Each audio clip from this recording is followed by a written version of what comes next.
there! Tonight we're going to talk about the tonal system in the Orthodox Church. You've probably heard people talking about singing in a certain tone and wondered, what does that mean? Well, after listening to this lesson, you will have some idea. So in the Orthodox Church, we use a system of 8 tones. And a tone is a collection of musical notes or melodies that are reused every time that tone is done. We'll get into more detail about how some of the tonal systems work later. I'm not going to spend a lot of time on that tonight. We're going to talk more about the big idea of the tones and what it means. So in the Orthodox Church, we have a rotating schedule of tones, 1 through 8. And last weekend, when I was singing Vespers and Liturgy, we were tone 8. This next week, we're going to be tone 1. The week after that, we're going to be tone 2, tone 3, 4, 5, 6, 7, 8. And all across the world, everybody's singing the same tone every week.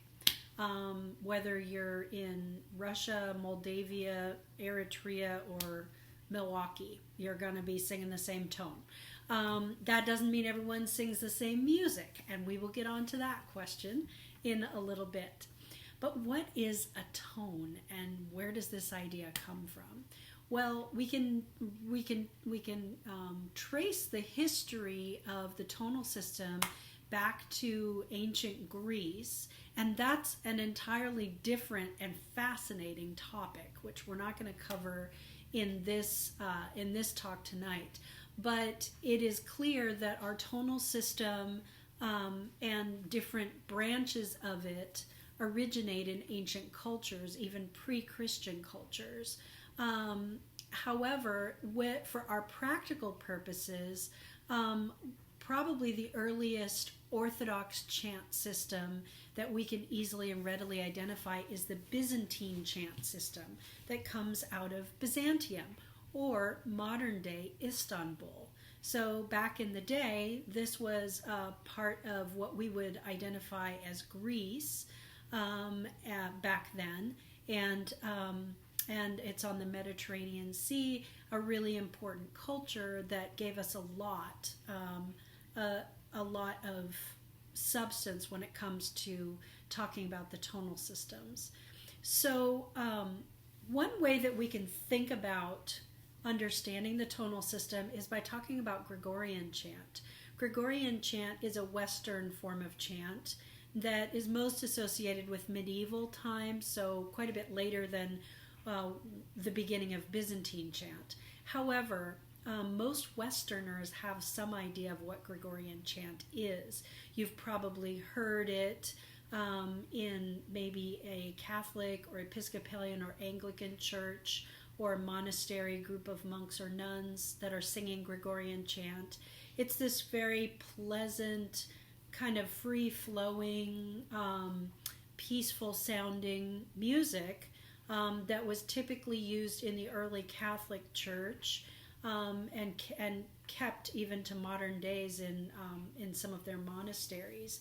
And if you ever studied music in college and studied Gregorian chant, you would have learned that there are certain scales that are associated with each mode of Gregorian chant, and there are anywhere from 8 to 12 different modes, depending on what era of history you're talking about. So when you go to study Gregorian chant, you have to learn what is the scale for this mode. There's the Dorian mode and the Mixolydian mode and, a whole bunch of different ones. But when you think of our scale, our common Western scale, do, re, mi, fa, sol, la, ti, do, ti, la, so, fa, re, mi, re, do. When you go to sing the Mixolydian or Phrygian or Dorian tones, you'll find that a couple of those notes are completely missing from that do, re, mi scale, or they might be sharped or flatted. So it ends up sounding a little odd, sometimes a little spooky, sometimes more happy and what you would expect. But the each mode has its own scale, and when you're going to write a piece of music within that mode, you only use the notes on that scale. You don't use other notes. So it's the same kind of idea with Orthodox chant. And each different mode or tone, we tend to use the word tone, although in Byzantine chant, a lot of times you'll still hear them being talked about as modes instead of tones. We have a scale or a group of notes, or sometimes musical phrases and rhythms even, that are associated with a particular tone. Now, you can ask, like my husband who's a poet asks, why the different tones? What defines the tones? What's the emotional content of these tones? Why did they develop? Why this group of notes instead of that group of notes? These are things are fascinating questions I don't have answers for, and unfortunately we can't plumb the depths of all those questions. But in what we have inherited, the tonal systems are quite a bit more simplified than perhaps what their original intention was. I think in Byzantine chant you can tell sometimes from the name that there was probably more associated with the development of these tones, hundreds and thousands of years ago, because one of the Byzantine tones is referred to as the grave tone, so probably a more somber, serious tone. There was some emotion behind it. In our common experience of the tones, I think we've kind of lost that part of it. However, we have this really wonderful system of melodies and scales that change every 8 weeks in the Orthodox Church, and you kind of get this sense of the change of the seasons as you go from week to week. It's a little bit different each week. So in our culture, we could ask where did our chant system come from? It would be hard to answer when you're talking about America, because America is a melting pot of cultures, and we have a melting pot of tonal systems in our country as well. We have a lot of different kinds of chant that can be found all within the same country.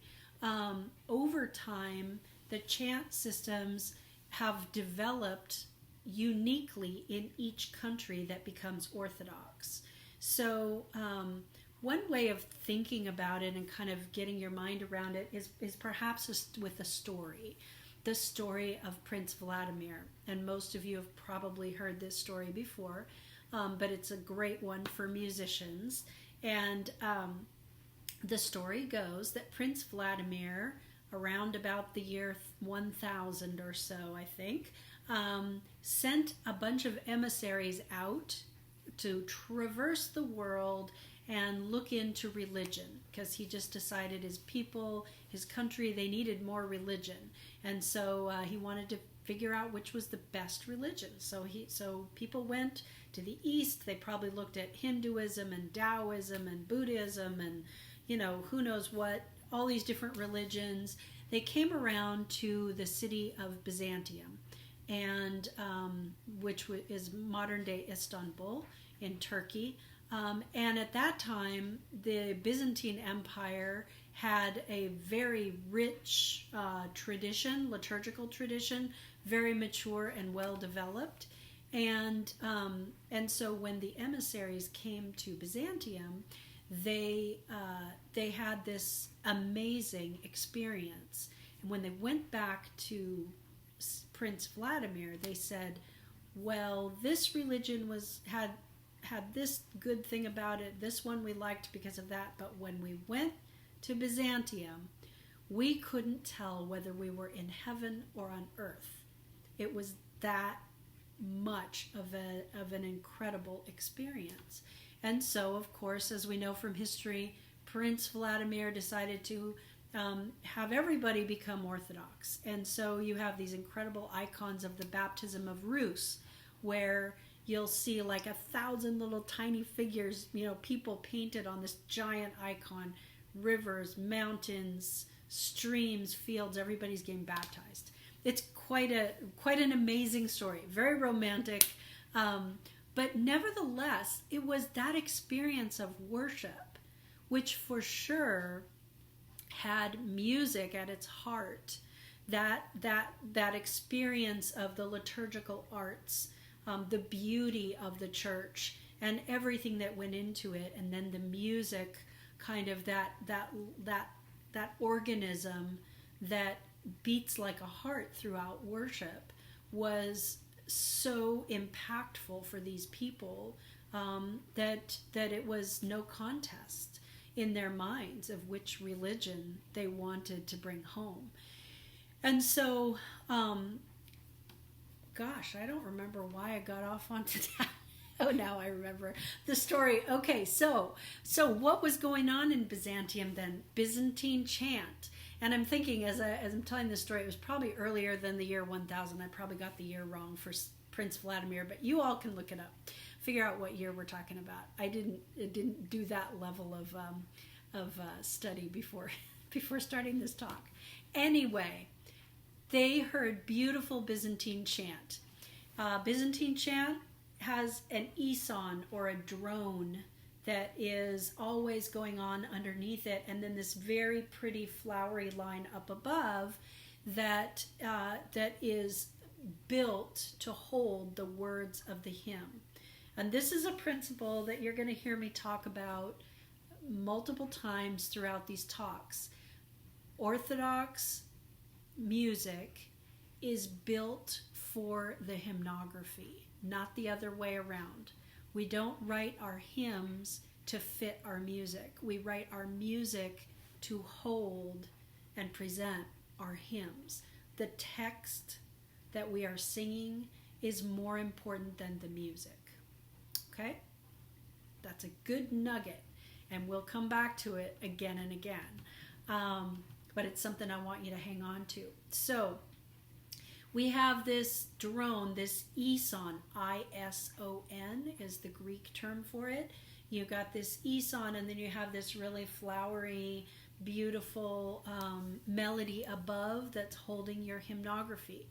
So when Russia decides to become Orthodox, what do? They import all the artisans from the Orthodox Church, from Byzantium. So the priests, they have some priests go to Russia and teach them how to educate their priests, what their priests do, how they live. They brought up people that knew how to make prosperage, show them how to bake bread. How do you sew the vestments? I'm sure they've sent up seamstresses and all sorts of different artisans, not the least of which was their musicians. So the Russians started by learning Byzantine chant as best they could. This probably very foreign sounding music to their ears. They took it in, and they probably started with that. But when the Byzantine singers went back home, the Russians were left moving forward within their own culture, within their own experience of what sounds they were used to. And so their chant system changed and morphed over time. The earliest chant system that we know of in Russia is called Znameny chant. And znamen, it means it's the little mark that they make on the music sheet. And it's similar to what the Byzantine music looked like, which had what we call neumes, these little marks on paper that would show what the melody is or what the note is. And Gregorian chant also, you can see, has the little squares. They're a little different than Western music on a staff that we're used to seeing with a bass and treble clef. So this earliest form of Russian music called Znameny within the Orthodox Church, called Znameny chant, was probably very much like Gregorian chant, or sounded similar to Gregorian chant. It has kind of a free-flowing melodic line, not quite as fancy as the Byzantine music got in a very, advanced culture of Byzantine Orthodox music. And which became more ornate over time. But the earliest Russian was pretty simple, not singing super high and super low, just kind of a medium range that most regular people could sing without having fancy training. And then over time, probably they added a drone or an eson to go along with it too. It's a little unclear how much or whether or not they used an eson. You can still hear ancient Znameni chant done in its fullness if you go to an Old Believers church, or you look up an Old Believers, a clip of that kind of chant. You can also hear Znameni chant in modern days coming out of Valam Monastery in Finland. They have returned to that kind of chant in recent decades. And over time, though, in Russia, Tsar Peter, opened up kind of the doorways to the West, and that had a huge influence on the music of Russia, whereas before they had more simple chant systems that would have been more similar to Byzantine chant. Over the years, when they started borrowing and exchanging a lot of things from Western culture, the concept of the tempered the piano came over, and the do, re, mi, fa, sol, la, ti, do scale would have been introduced, and harmony, and four-part harmony, and finally chordal progression, where you're not even as interested in the melody anymore, but you're interested in what happens when these collection of notes all kind of go back and forth in different interesting ways. And building up to a big climax and then coming down to a resolution, which is something we're very used to hearing with Western ears. If you listen to any Western classical music, until you get into the later forms after the Romantic era, where you start having chaos introduced rhythmically or notation-wise. If you listen to Baroque music or classical music of that era, you have these nice progressions of chords. That starts being an important part of Russian liturgical music, but it's relatively late development. So that gives you an idea of how chant develops. And in the Russian Orthodox Church, you have Znameni chant, the early one that I told you about, that isn't used that much anymore, to be honest with you. You have Kievan chant, which is a very easy, melodic, friendly to Western ears sounding chant system that is used a lot in this country. And then you have the later development of what is often called obicode or court chant, that really is more focused on chordal progression and less on melody. So you can see how the tonal system changes over time and develops. And it also moves from one culture and country to another culture and country, which takes on its own properties. It lends its own properties to it, brings its own properties to the tonal system. So all of these systems, Byzantine chant, Znameni, Kievan, and obicode, they all have 8 tones, but the tones sound different. Okay, so Byzantine chant, tone 1, Lord, I have cried unto thee, hearken unto me. Kievan chant, tone 1, Lord, I have cried unto thee, hearken unto me. Hearken unto me, O Lord. Sorry, I don't have any of the others memorized, but that gives you an idea. They both have a full tonal system of 8 tones, but they sound pretty different. But every 8 weeks, that same melody for Lord, I have cried is going to happen in that church doing the Byzantine chant. And in the church doing the Kievan chant, that melody is going to be used every 8 weeks. So that's kind of gives you a basic understanding of what the tonal system is. And as I was mentioning, America is really a melting pot. We have all these different cultures and all of these different tonal systems that we can take advantage of here. So you can go to a Greek church and you can find them singing Byzantine chant, probably within a couple hours drive of where you are. You can also find a church that may be doing Romanian chant. You can find one that is doing Obikode, Russian court chant.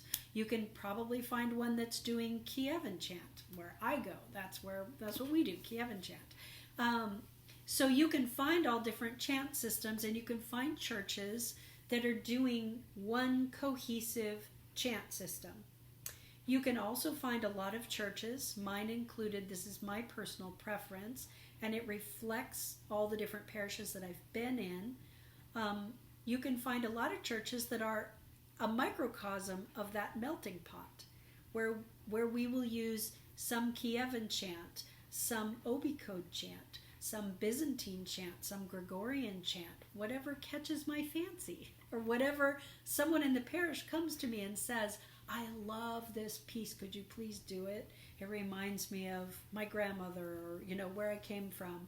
And it could be an entirely different chant system that I've never explored before. So you can have both experiences in this country. And the question of our own American tonal system, well, I'll tell you that there are choir directors and singers and chanters that talk about this. Probably no one else does, but it's something that we see, as our birthright on the horizon. It will happen. Probably not in our lifetime, but it will happen eventually, because it's happened over and over again throughout history, that each culture takes the idea of an Orthodox tonal system and makes it their own, that's reflective of their own culture. And we will eventually have one. Hopefully it won't sound like a Disney movie. But anyway, that's our American cultural heritage. We can go deeper than Disney, can't we? Yeah, we can. Anyway, so hopefully that answers some questions about what the tonal system is, and we will get into the specific chant system of Kievan chant and kind of the mechanics of it and how to do it and how it works. And there will also be another talk coming on a little bit more about the hymnography of the church and how services are put together. And it's going to have to be a number of different of these little messages. But hopefully you enjoyed this topic, and we'll see you next time. Bye-bye.